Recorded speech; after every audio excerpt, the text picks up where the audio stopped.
I would be shocked if the Fed can engineer a soft landing. And I think the best indicator is looking historically at the Fed, and the Fed is always late to the punch.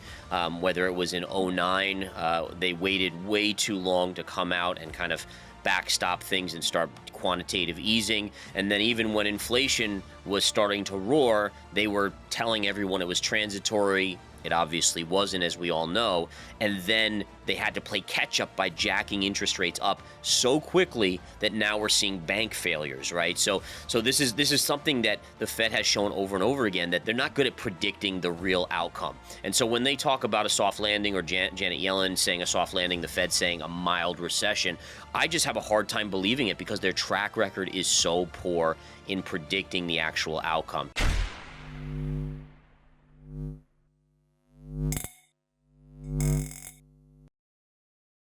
Hey guys, welcome back to Library of Wealth. In this latest interview, Gareth Soloway discusses his prediction for the crypto market and why there's a giant question mark over the Federal Reserve. Soloway expresses skepticism about the Federal Reserve's ability to engineer a soft landing for the economy, citing their history of late responses to economic challenges like the 2008 financial crisis. He doubts the Fed's ability to accurately predict outcomes and suggests preparing for a worst-case scenario. Soloway also highlights the risks we're seeing with inflation and how this will shape market dynamics in the coming weeks. Let's get right into the latest interview with Gareth Soloway as he gives his prediction for what we can expect in the second half of the year and how the Fed's next move will impact cryptocurrency and the dollar. Don't forget to hit the like button and subscribe if you enjoy the content we do here on this channel.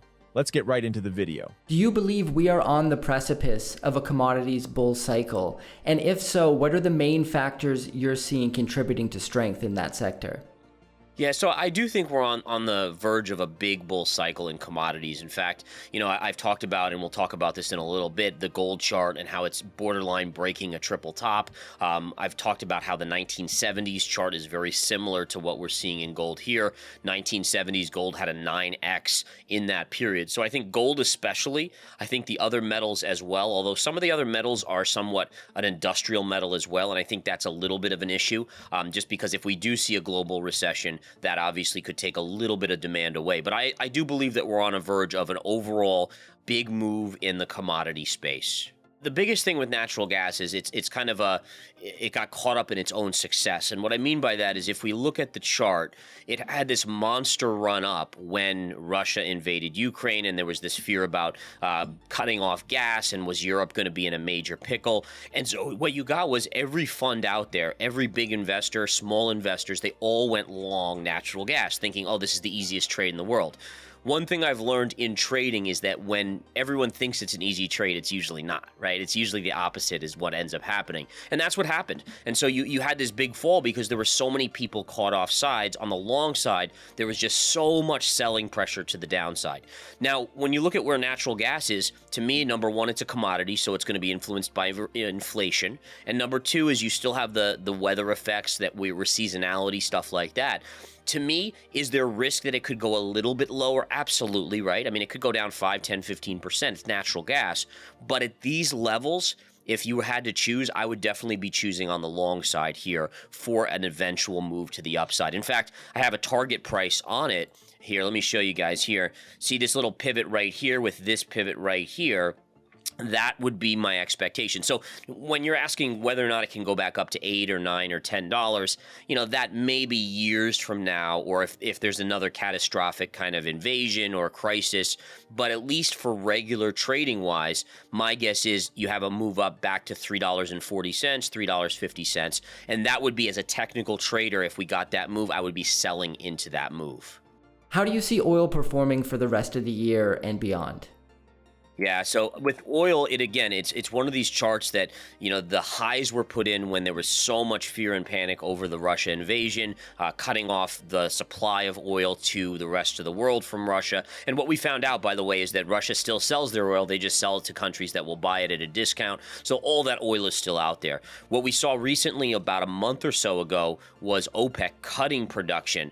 Now, one thing historically I know from trading for all these years is that when OPEC actually cuts production, you get the immediate spike up, and then it actually comes back and goes lower. And the reason that happens is the only reason they're cutting production is because they anticipate a recession. And ultimately, once the market realizes that we are headed towards that recession, there's a big drop off in demand. Price has to fall, right? So basic economics.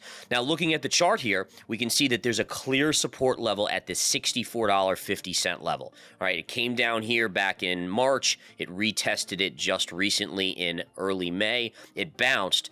But I will say this, is that I do think that towards the end of this year, we will break lower and likely head towards the $50 level. So I have a year-end target around $50. Again, to me, that's coexisting with the idea that the Fed is probably right and underestimating the recession that we'll see. But again, those type of things then would benefit gold. And I do think inflation stays longer, it stays higher for longer, which also benefits the metals overall. But again, with the demand side, that's where you really hurt oil. And again, it's one of those weird things where oil doesn't necessarily behave like a commodity like gold because it has such a demand component to it. If we take a look at the silver chart, so number one, there is more volatility in silver. Silver tends to go down more than gold and go up more than gold. The biggest risk factor to the silver trade, if you're going to be in silver, is that gold is a pure play on inflation and fear, while silver is a play on inflation and fear plus the demand from the industrial complex or businesses essentially, right? If you think about car batteries and all these other things that silver goes into, that is again partially a result of the price action in silver. So if again, and this is something I'm fearful of, is that we're headed towards a bigger macro slowdown as the Federal Reserve has raised rates, global central banks have jacked up rates to fight inflation, it likely will slow down the global economy. The Fed's even predicting now a mild recession. And the question you have to ask yourself is how much does that take away from the silver move when gold is the pure play? So again, longer term, if you ask me 5 years out, I think silver probably outperforms gold. But in the near term, I think actually gold likely will outperform. In fact, if you just look recently in the last few days, we've had such a sharp pullback in silver.